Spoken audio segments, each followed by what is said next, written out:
बंधुगण आमे समस्ते ए माँ रामचंडी माटी रे आमे समस्ते स्वागत करिबा आमर 5T अध्यक्ष श्रीयुक्त कार्तिक पांडियन को समस्ते हुड़हुड़ी देकिरी करताली देकिरी स्वागत करंतु।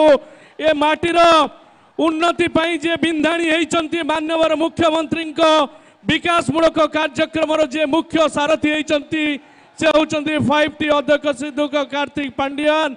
मु तेणु आपण मान को आज दिन में कही रखा चाहूँगी आज जो ऐतिहासिक समावेश होती ए ऐतिहासिक समावेश रे आपण माने जानी पारुथिबे विकास होउची सबुठु बड़ मुद्दा।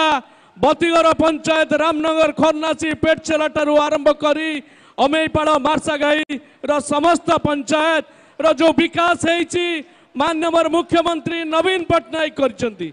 मु आज दिन में अधिक कहबिनी मु केवल आपण को कही रखा चाहूँगी आज हजार हजार युवक छात्रंकर जीविका देवाई जो आरसेल मित्तल स्टील प्लांट होउची तबे माननीय मुख्यमंत्री जो विजन रही सहित जे सारथी होती कार्तिक पांडियन युवक छात्र गोटे जोरदार करताली दिंतु।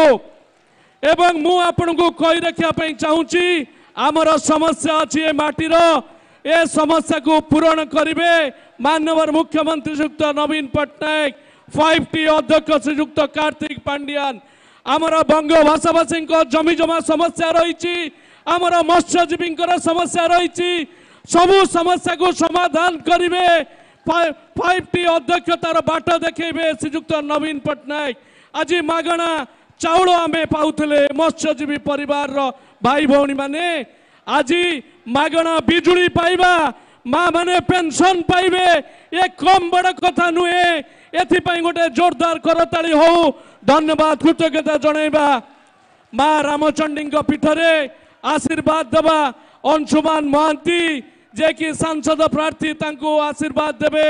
मु मध्य केबे कहनी मु आपणकर मंत्री किंवा विधायक किंवा नेता आपणक परिवार जने सदस्य आपण माने मते आशीर्वाद देवे। यही निवेदन रखी मोर वक्तव्य शेष करुची।